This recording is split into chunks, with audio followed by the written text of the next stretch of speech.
अस्सलाम वालेकुम।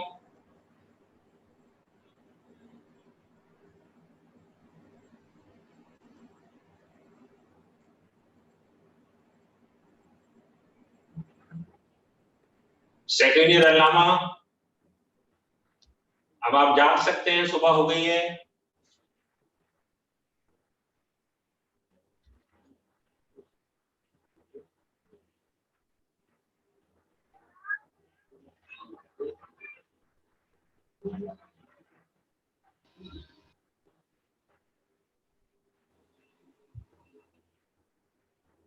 क्या चाहिए?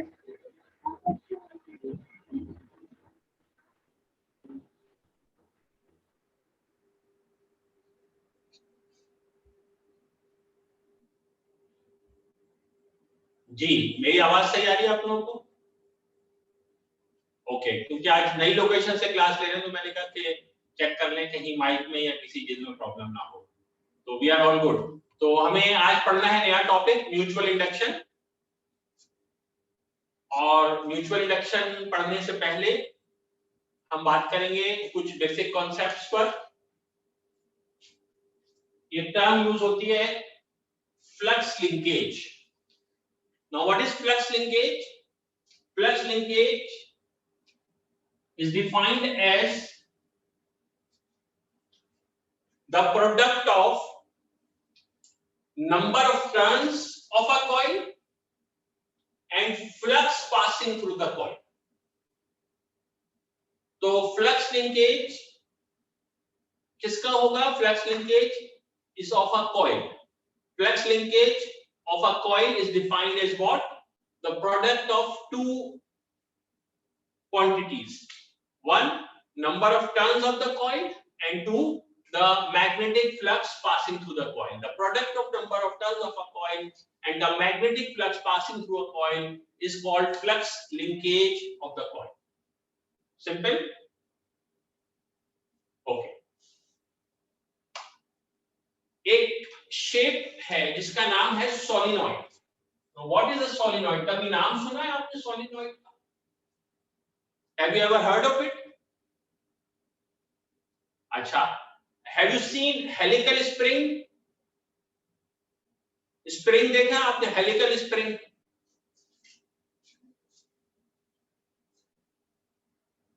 समथिंग लाइक दिस, ठीक है? This kind of a shape is called a solenoid. यानी कॉइल है लेकिन सिलेंड्रिकल शेप का है। एक ही वायर है, वायर लिया आपने, उसको आपने सिलेंड्रिकल शेप में लपेट दिया, तो दैट्स कॉल्ड अ सोलिनॉइड। तो मैग्नेटिक फील्ड में इस शेप को सोलिनॉइड कहते हैं। What is a solenoid? Wire, insulated copper wire लिया और उसको आपने एक सिलेंडर की शेप में लपेट दिया, तो दैट बिकम्स अ सोलिनॉइड। तो this kind of a shape is called a solenoid. So basically it's a coil. A coil in the shape of a cylinder is called a solenoid. तो solenoid में एक तरफ से current दाखिल होगा, दूसरी तरफ से करंट बाहर चला जाएगा। तो दो एंड्स हैं इसके, एक एंड से करंट एंटर होगा, पूरे कॉइल से गुजरेगा and it goes out. It's simply a straight wire which is curled in the shape of a cylinder. So that becomes a solenoid. तो जब किसी वायर से, स्ट्रेट वायर से करंट गुजरता है तो क्या होता है? कोई फील्ड जनरेट होती है। एवरी करंट कैरिंग कॉइल और a wire, every current carrying conductor produces a magnetic field around it. तो हर वायर जिसमें से करंट गुजर रहा हो उसके गिर्द एक मैग्नेटिक फील्ड पैदा होती है। तो जब किसी वायर को सिलेंड्रिकल शक्ल दे दी जाती है और फिर इसमें से करंट गुजरता है तो भी मैग्नेटिक फील्ड जनरेट होती है। और वो मैग्नेटिक फील्ड कैसी होती है? सोलिनॉइड की magnetic field, the magnetic field of a solenoid resembles the field of a bar magnet. Solenoid की magnetic field resembles the field of a bar magnet. The question is, solenoid की field क्यों होती है? क्योंकि solenoid एक wire है और wire से जब करंट गुजरता है तो वो मैग्नेटिक फील्ड प्रोड्यूस करता है। तो जब सोलिनॉइड से करंट गुजरता है तो वो मैग्नेटिक फील्ड प्रोड्यूस करता है। And how does that magnetic field look like? तो the magnetic field of a solenoid, इत्तेफाक से it looks like that of the shape of a bar magnet. तो बार मैग्नेट की फील्ड कैसी होती है? कभी देखी आपने बार मैग्नेट की फील्ड? शायद ग्रेड 7-8 में, स्कूल में 9-10 में कभी आपने प्रैक्टिकल किया हो। कभी किसी जमाने में गए थे स्कूल वगैरह आप लोग, या पैदा होते ही स्टडी फ्रॉम होम था आपका? नहीं ना, अभी शुरू हुआ है ना। तो जब किसी जमाने में स्कूल जाते थे आप, तो उससे याद आया कि वो एक जोक आया था कि एक बच्चा जो है वो अपने फादर के साथ जा रहा था किसी पुरानी सी रोड के आगे से क्लिफ्टन में। वो बिल्डिंग देख के कहने लगा, ये बिल्डिंग मैंने बाबा कहीं देखी है पहले, मेरा लगता है मुझे पिछले जन्म में इससे कोई कनेक्शन है। बाबा ने चमाट मारा, कहने लगे तुम्हारा स्कूल है, 1 साल से नहीं हो यहाँ पर। तो हो सकता है आपको भी अपने स्कूलों के साथ ऐसे फील आया है अगर आप कभी गुजरे। लेकिन जब कभी आप लास्ट टाइम स्कूल गए हो और आपने वहां पे बार मैग्नेट की लाइन ऑफ फोर्स का प्रैक्टिकल किया हो। बार मैग्नेटिक लाइन ऑफ फोर्स का प्रैक्टिकल क्या होता है? उसमें एक कंपास रखते हैं और उसको ट्रेस करते हैं। तो जब आप बार मैग्नेट की लाइन ऑफ फोर्स ट्रेस करते हैं, north pole and south pole, तो अगर आपको याद हो तो कुछ इस तरह की लाइन ऑफ फोर्स नजर आती है। कुछ याद है? तो बार मैग्नेट की लाइन ऑफ फोर्स इस पोर्शन में, दरमियाने पोर्शन में बहुत स्ट्रांग होती है और साइडों पे बहुत वीक होती है। सो द बार मैग्नेट की lines of force are similar to the lines of force of a solenoid. तो सोलिनॉइड की लाइंस ऑफ फोर्स दरमियाने पोर्शन में बहुत स्ट्रांग होती है और साइडों पे, दोनों साइडों पे बहुत वीक होती है। तो magnetic field of a solenoid is similar to that of a bar magnet. यानी ये जो मिडिल पोर्शन है, इस पोर्शन में बहुत स्ट्रांग होंगी, line of force directed from north pole to south pole, और इस पोर्शन में they spread out and they are quite weak in that area. So this is how the magnetic field of a solenoid looks like. ठीक, तो आज के लिए 2 major नई information आई आपके दिमाग में। काफी प्रेशर आ गया होगा दिमाग में, जगह कम होती है, नई नई इंफॉर्मेशन आती है तो टेंशन हो जाती है। वैसे ही हालात इतने खराब है, इतनी टेंशनें हैं, डिप्रेशन है, और ऊपर से नई नई इंफॉर्मेशन। तो आज शुरू में सर ने इतनी इंफॉर्मेशन दी थी, दोबारा रिपीट कर देता हूं। पहली बात, flux linkage is defined as the product of number of turns of a coil and the flux passing through the coil, that's called flux linkage। तो जहां भी n और डेल्टा phi साथ लिखा हुआ दिखे या n और phi साथ लिखा हुआ दिखे, it means we are talking about flux linkage of the coil। agreed? दूसरी बात, solenoid। what is a solenoid? simply a wire which is given the shape of a cylinder। coil बन गया हो और उस coil से जब करंट गुजरेगा तो मैग्नेटिक फील्ड जनरेट होगी, magnetic lines of force बनेंगी, and the magnetic lines of force resemble the magnetic lines of force of a bar magnet। Agreed? which means middle portion में बहुत strong होंगी और sides पर they would be spread out or weak। point number 3 जो आज की class के लिए चाहिए वो आप पढ़ चुके, Faraday's law। Faraday's law की 2 स्टेटमेंट्स हैं। पहली स्टेटमेंट ये कि whenever we change the, अगर मैं कुछ गलत बोलूं तो टोक दीजिएगा, हो सकता है मैं गलत बोलूं, क्योंकि जब जगह चेंज होती है ना, नई जगह पे हूं मैं, तो कभी कभी जगह चेंज होती है तो थोड़ा सा अजीब अजीब सा फील होता है। तो इसलिए, तो whenever we change the magnetic flux passing through a coil, whenever we change the magnetic flux passing through a coil, an induced EMF is generated in the coil। ये डस्टर बहुत खराब है, कोई गीला एक कपड़ा चाहिए और एक सूखा कपड़ा चाहिए। Whenever we change the magnetic flux passing through a coil, what happens? An induced EMF is generated in the coil, and the EMF lasts only while the flux is changing and becomes zero as soon as the flux becomes constant। तो जब भी आप कहीं सुने जिंदगी में, जब भी कहीं कोई कहे कि मैग्नेटिक फ्लक्स is changing, आप फौरन कहें कि अब क्या हो रहा होगा?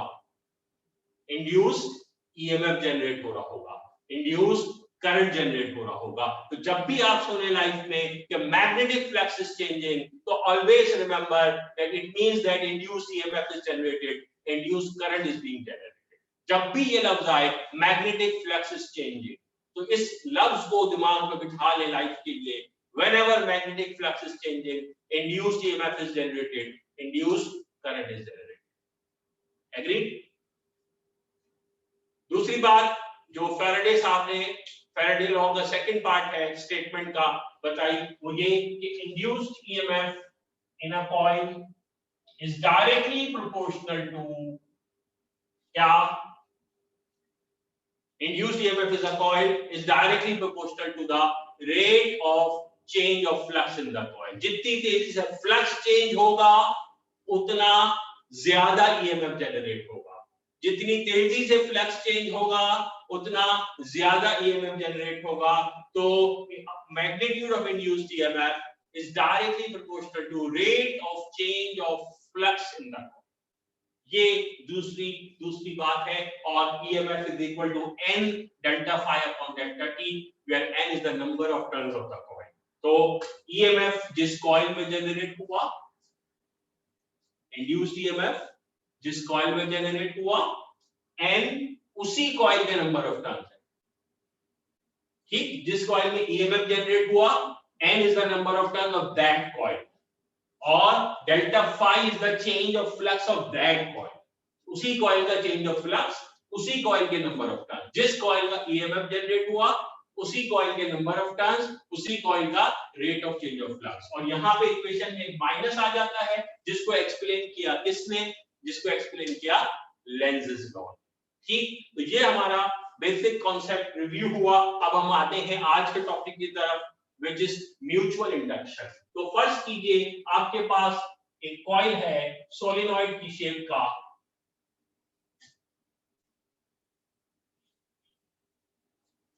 और फर्ज कीजिए कि इस कॉइल के बराबर में एक और कॉइल है सोलेनॉइड की शेप का। तो आपके पास दो कॉइल्स हैं जो बराबर बराबर रखे हुए हैं।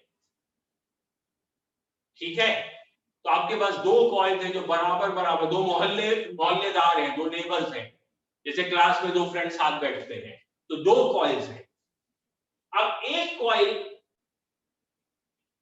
बहुत अमीर है और दूसरा बिल्कुल गरीब है। क्या फर्क है दोनों में? एक के पास करंट है, तो वो जिसके पास करंट है वो कहता है कि मेरे पास तो करंट है, तुम्हारे पास क्या? वो कहता है मेरे पास तुम हो। तो एक कॉइल जिसके पास करंट है, जो बहुत अमीर है, उसका नाम रखा हमने प्राइमरी कॉइल। करंट कहां से आएगा? उसके पास करंट कहां से आएगा? कहीं पे भी दुनिया में करंट कहां से आता है? बैटरी से। तो उसके पास करंट कहां से आ रहा है? बैटरी से। तो एक कॉइल है जिसके पास बैटरी है, जिसको बैटरी कनेक्टेड है, उसमें से करंट गुजर रहा है। दूसरे कॉइल के पास कोई बैटरी नहीं, उसके पास कोई बैटरी नहीं है, लिहाजा उसके पास कोई करंट नहीं है। It has no current in it. गरीब है बेचारा, उसके पास सिर्फ प्राइमरी कॉइल है, उसका दोस्त। तो एक कॉइल है प्राइमरी कॉइल जो बहुत अमीर है, उसके पास बैटरी है, उसके पास करंट है, और बराबर में उसका दोस्त है सेकेंडरी कॉइल जिसके पास कोई बैटरी नहीं है, कोई करंट। तो जो प्राइमरी कॉइल में जिसमें करंट है, उस करंट की वजह से वो जनरेट होगा।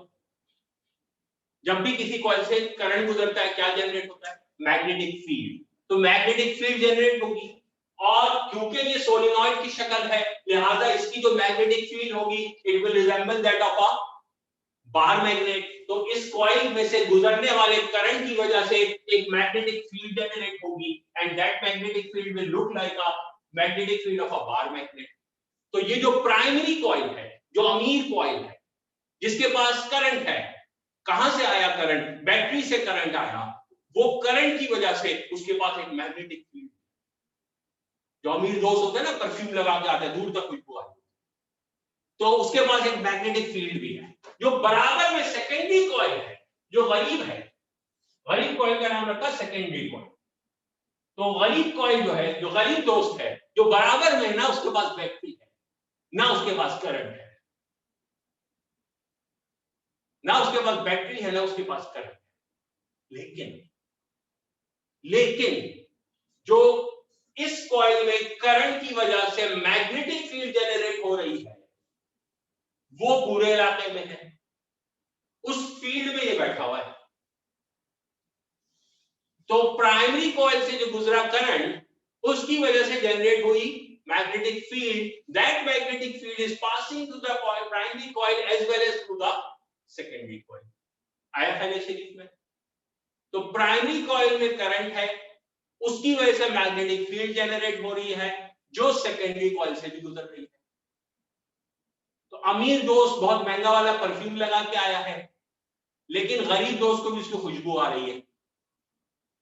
ठीक, तो प्राइमरी कॉइल की मैग्नेटिक फील्ड सेकेंडरी कॉइल से भी गुजर रही है। अब आता है असल सवाल। ये सिचुएशन समझ आ गई आपको? ये है दो दोस्तों की कहानी। तो अब इस सिचुएशन में अब असल कहानी शुरू होती है। तो अगर हम प्राइमरी कॉइल से गुजरने वाला करंट चेंज करें, प्राइमरी कॉइल से गुजरने वाला करंट चेंज करें, चेंज करने का मतलब या तो बढ़ा दे या कम कर दे। तो अगर हम प्राइमरी कॉइल से गुजरने वाला करंट चेंज करें, चाहे बढ़ाएं या घटाएं, चेंज करें, तो जो मैग्नेटिक फील्ड जनरेट हो रही है वो चेंज होगी या कांस्टेंट रहेगी? अगर प्राइमरी कॉइल का करंट चेंज करें तो जो मैग्नेटिक फील्ड जनरेट हो रही है वो चेंज होगी या कांस्टेंट रहेगी? चेंज होगी, क्योंकि वो करंट से जनरेट हो रही है। The greater the current, current is the source, the greater the current, the greater the magnetic field, the stronger the magnetic field, the weaker the current, the weaker the magnetic field. If current is zero, magnetic field is zero. So जो primary coil में current है, अगर हम उसको किसी तरह change करें तो उसकी वजह से जो मैग्नेटिक फील्ड जनरेट हुई है वो चेंज होगी। तो अगर प्राइमरी कॉइल की अंदर करंट को चेंज करें तो सेकेंडरी कॉइल से गुजरने वाला मैग्नेटिक फ्लक्स भी चेंज होगा। जब मैग्नेटिक फील्ड चेंज होगी मतलब बी चेंज होगा, जब बी चेंज होगा तो बी डेल्टा ए चेंज होगा, यानी कि मैग्नेटिक फ्लक्स चेंज होगा। तो जरा गौर से सुनिए और उसको इंटरप्रेट कीजिए।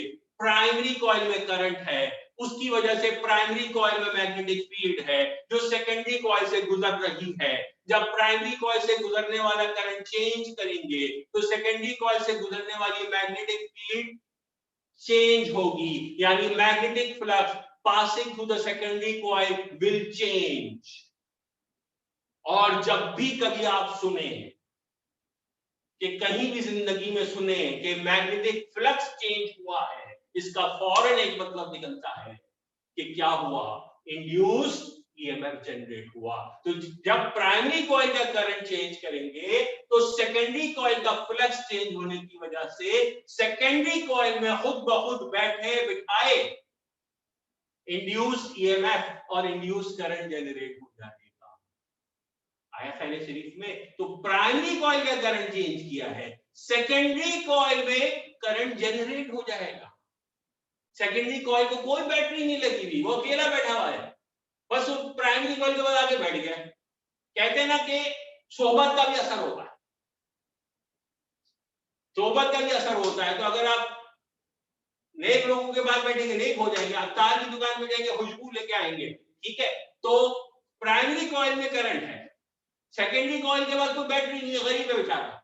प्राइमरी कॉइल के करंट की वजह से जनरेट होने वाली मैग्नेटिक फील्ड सेकेंडरी कॉइल से गुजरी।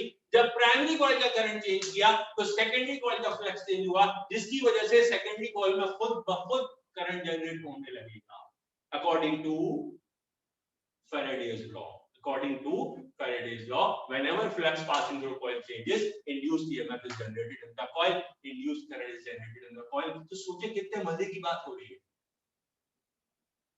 शॉर्ट फॉर्म में क्या हुआ, ये प्राइमरी कॉइल है, इसका करंट है, इसकी मैग्नेटिक फील्ड है। सेकेंडरी कॉइल है, सेकेंडरी कॉइल को हमने कुछ नहीं किया, हाथ भी नहीं लगाया, वो बस वहां बैठा हुआ है खाली। प्राइमरी कॉइल का करंट चेंज किया हमने, हमने जो किया है प्राइमरी कॉइल के साथ किया है, उसकी वजह से खुद ब खुद सेकेंडरी कॉइल में करंट जनरेट हो गया। यानी ये ऐसे है कि गुदगुदी आप एक दोस्त को करें और हंसी बराबर वाले को आने लगेगी। यू नो, हमने सेकेंडरी कॉइल को कुछ नहीं किया, हाथ भी नहीं लगाया, प्राइमरी कॉइल को गुदगुदी की, बराबर वाले दोस्त हंस रहे बैठा। That's called mutual induction. That's called mutual induction. लिखिए, the process in which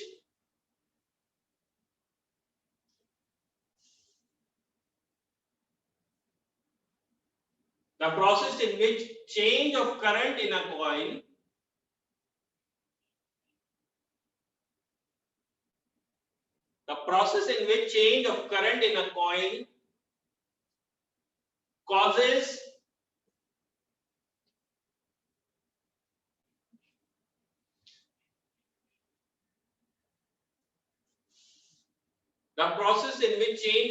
in a coil causes an induced EMF in a nearby coil.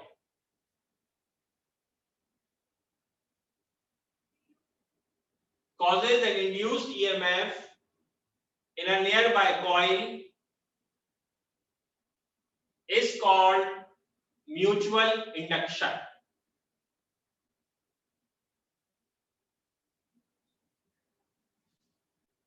Is called mutual induction.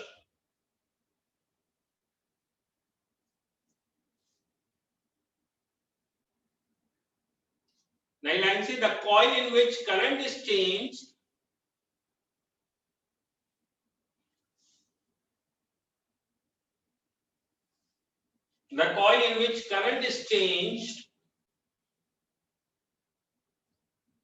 is called primary coil.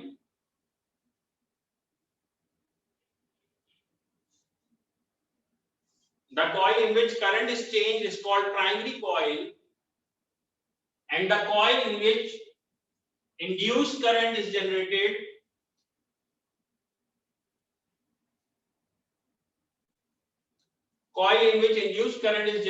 is called secondary coil.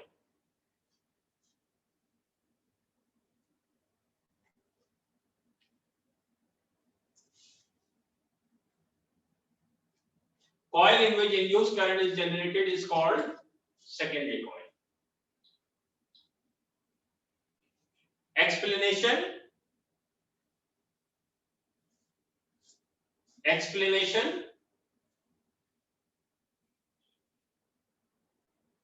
Consider two coils placed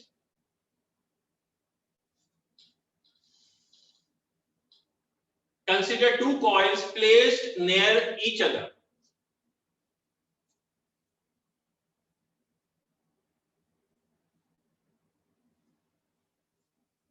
Consider two coils placed near each other. The coil which is connected to the battery and rheostat. The coil which is connected to the battery and rheostat. Rheostat क्या होता है? Rheostat is like an adjustable resistance. Movable resistance होती है, ये इसका symbol होता है। Resistance बनाई और एक जॉकी बना दी उसके ऊपर, तो एडजस्टेबल रेजिस्टेंस होती है। इसका काम क्या होता है? इसका काम होता है जब हमें सर्किट में करंट को चेंज करना होता है, तो हम इस एडजस्टेबल रेजिस्टेंस को आगे पीछे करते तो सर्किट में करंट कम या ज्यादा हो सकता है। तो that's called a rheostat. What is rheostat? Rheostat is an adjustable resistance. तो हमने लिखा the coil which is connected to the battery and rheostat is called primary coil,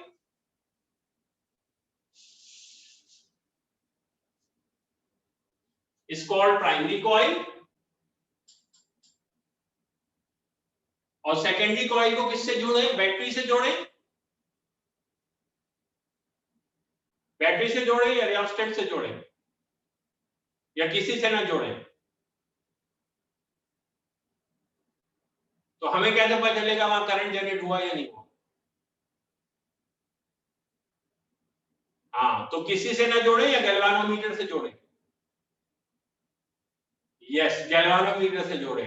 और अगर हम चाहते हैं कितना करंट मेजर हुआ तो एम मीटर से जोड़े। ठीक है, तो coil which is connected to ammeter is called secondary coil. The coil which is connected to M meter is called secondary coil.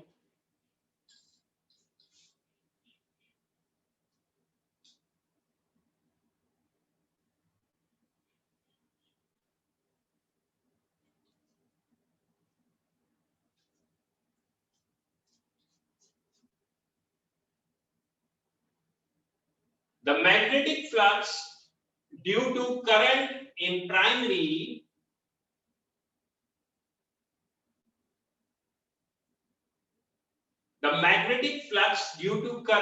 primary also passes through the secondary.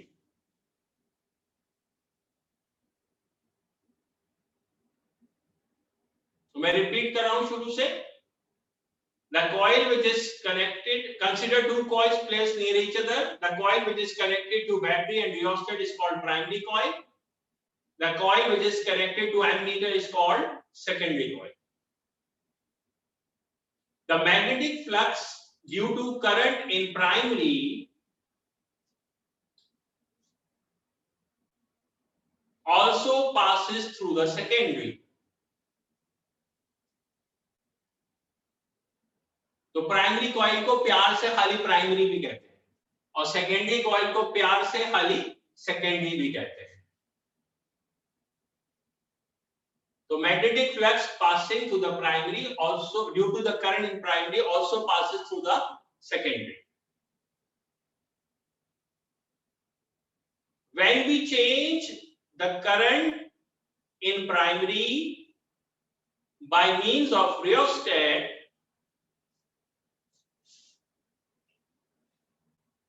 when we change the current in primary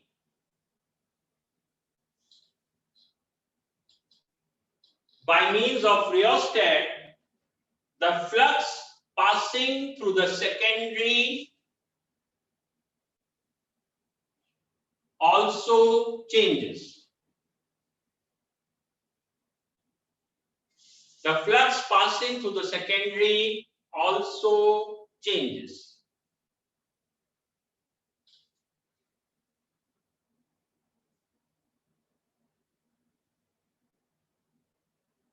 Hence, according to Faraday's law,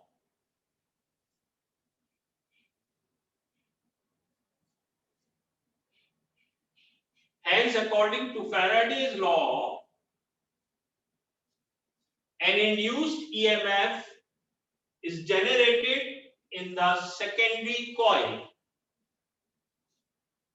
An induced EMF is generated in the secondary coil, which is called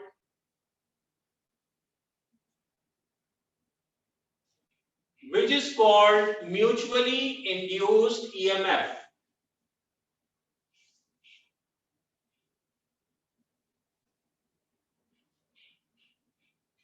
Which is called mutually induced EMF, and the phenomenon is called mutual induction. And the phenomenon is called mutual induction.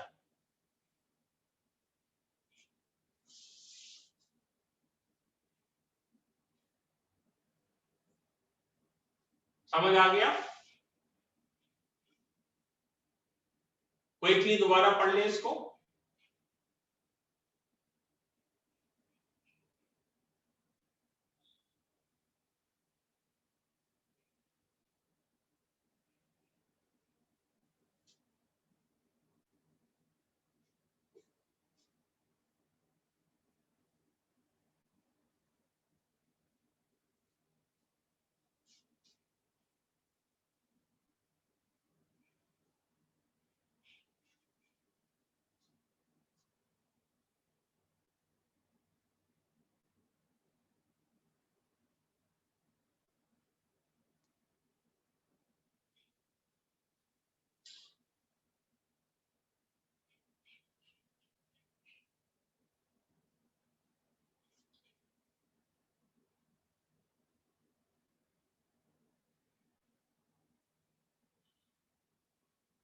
ठीक, next heading है mathematical expression.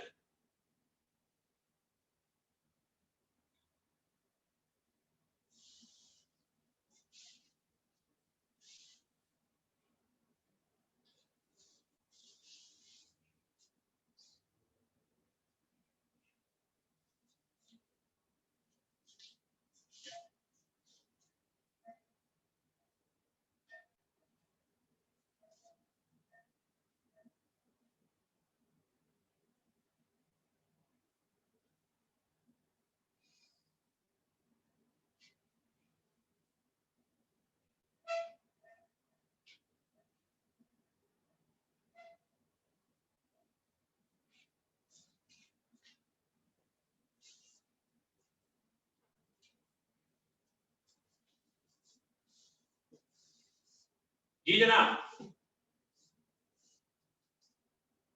Faraday's law ने ये बताया था कि induced EMF directly proportional होता है किसके? Rate of change of flux के, delta phi upon delta T. Agreed? Induced EMF किस में जनरेट हुआ? इंड्यूस्ड ईएमएफ किस में जनरेट हुआ? प्राइमरी कॉइल में या सेकेंडरी कॉइल में? इंड्यूस्ड ईएमएफ किस में जनरेट हुआ है? प्राइमरी कॉइल में, सेकेंडरी कॉइल में? सेकेंडरी कॉइल में। तो induced EMF in the secondary coil according to Faraday's law is directly proportional to rate of change of flux in the secondary coil. तो Faraday's law के मुताबिक induced EMF in the secondary coil is directly proportional to delta phi s upon delta t. Magnitude of induced EMF rate of change of flux के directly proportional है। secondary coil का rate of change of flux जितना ज्यादा होगा, जितनी तेजी से हम उसमें flux change करेंगे, उसको induced EMF उतना ज्यादा generate होगा। सवाल ये है कि secondary coil में flux क्यों चेंज हुआ?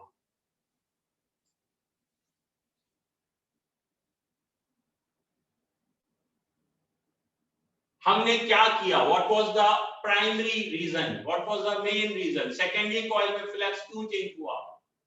क्योंकि हमने प्राइमरी कॉइल का कुछ किया। क्या? प्राइमरी कॉइल का करंट चेंज किया। तो सेकेंडरी कॉइल का फ्लक्स क्यों चेंज हुआ? क्योंकि प्राइमरी कॉइल का फ्लक्स चेंज किया। अगर प्राइमरी कॉइल का फ्लक्स चेंज ना करे तो सेकेंडरी कॉइल, अगर प्राइमरी कॉइल का करंट चेंज ना करे तो सेकेंडरी कॉइल का फ्लक्स चेंज नहीं होगा।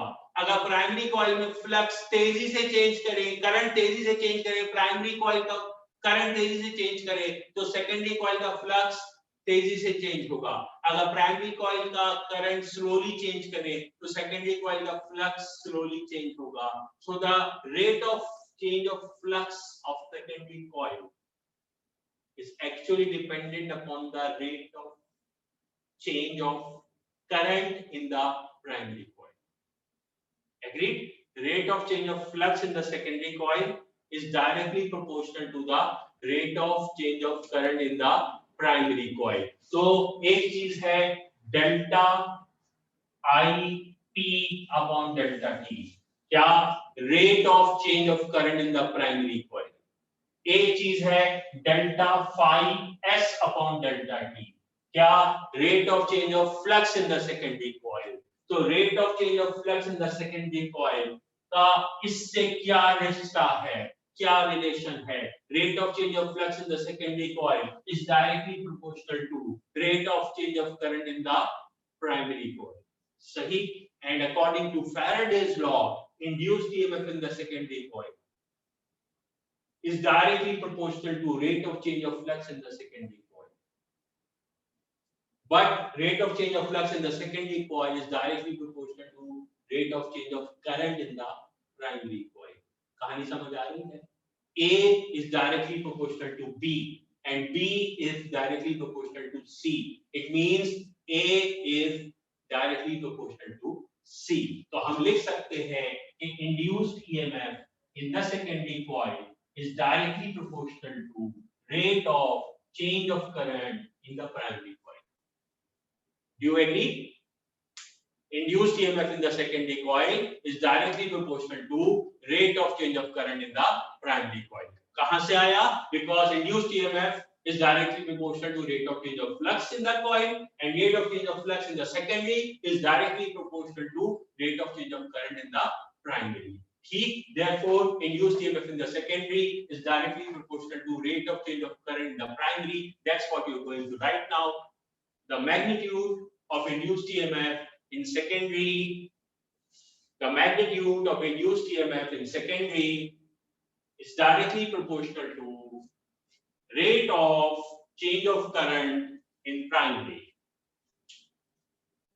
The magnitude of induced EMF in secondary coil, in secondary, is directly proportional to rate of change of current in primary.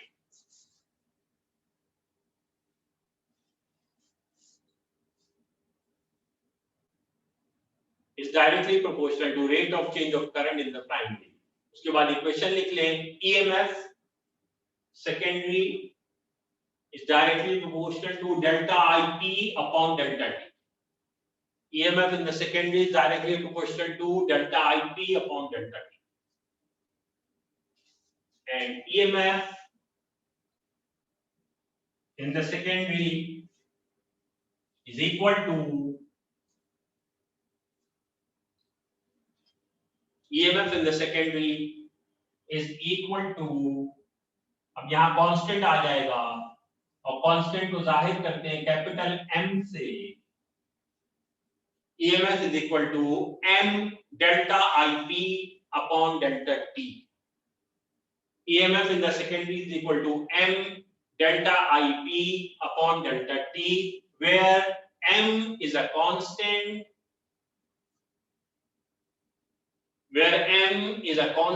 called mutual inductance.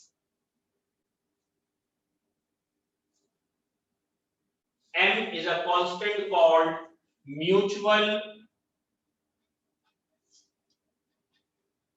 inductance of the two coils.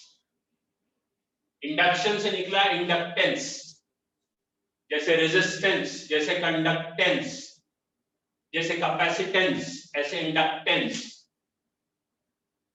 तो M is a constant called mutual inductance of the two coils.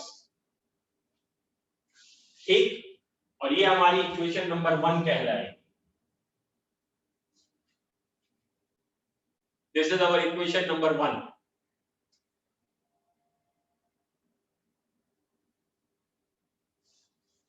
कुछ रह गया, कुछ भूल गए हम? इन दोनों equation में कुछ लगाना भूल गए.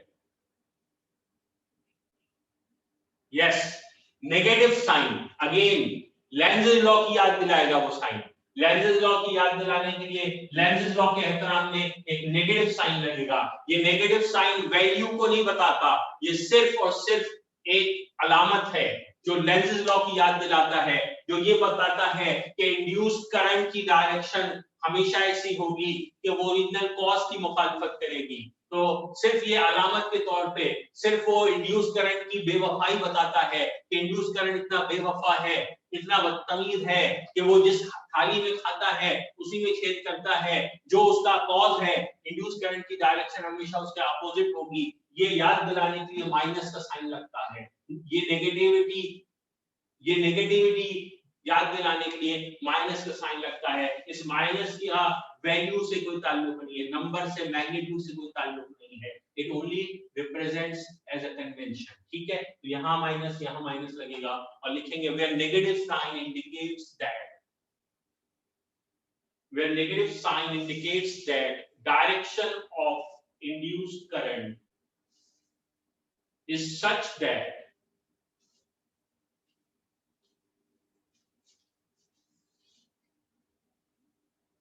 negative sign indicates that direction of induced current is such that it opposes the change of current in primary coil. Direction of induced current is such that it opposes the change of current in primary coil.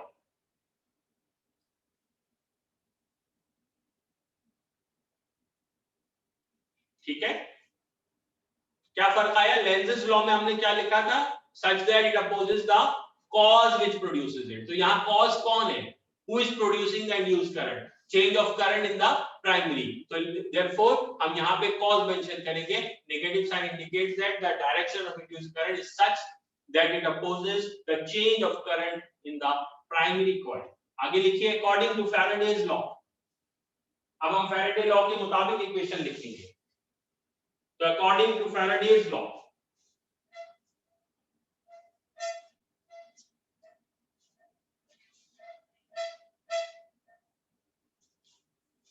Faraday law के मुताबिक क्या equation है induced EMF की? Induced EMF in the secondary coil is equal to क्या है? Faraday law की equation क्या थी? n delta phi upon delta T. ठीक, तो induced EMF in the secondary coil is equal to n delta phi upon delta T, और minus का sign भी लगेगा। लेकिन ये बताएं कि ये n जो है ये प्राइमरी कॉइल वाला होगा या सेकेंडरी कॉइल वाला? प्राइमरी कॉइल के लिए 1 है, सेकेंडरी के लिए 2 है। ये n कौन सा वाला होगा? प्राइमरी कॉइल वाला या सेकेंडरी कॉइल वाला?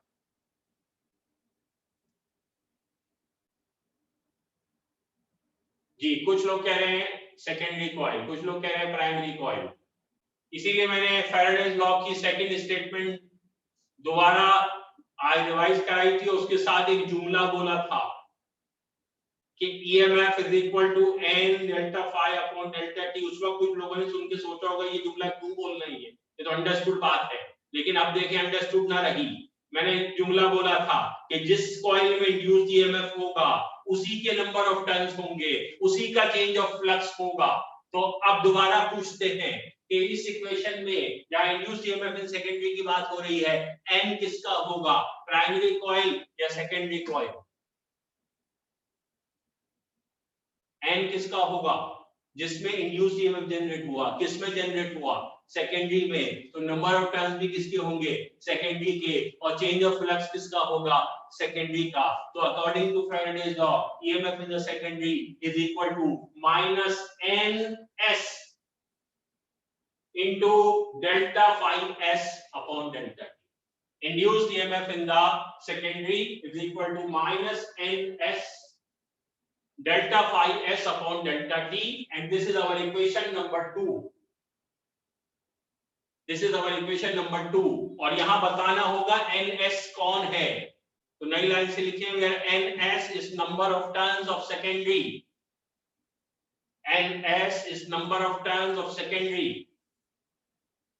और डेल्टा फाई एस क्या है?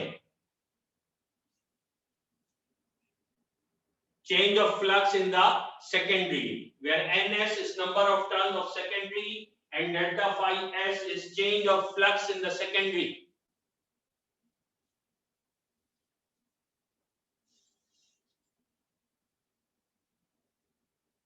Comparing equations 1 and 2. तो इक्वेशन 1 और 2 को कंपेयर करने पर, कंपेयरिंग इक्वेशंस 1 and 2,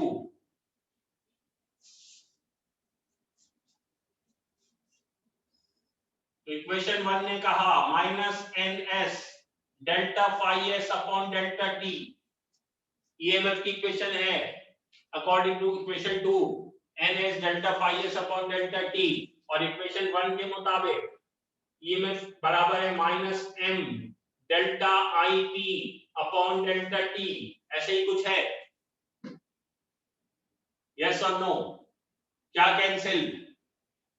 तो डेल्टा टी हो जाएगा कैंसिल, और क्या कैंसिल? माइनस हो जाएगा कैंसिल। बाकी बचेगा क्या?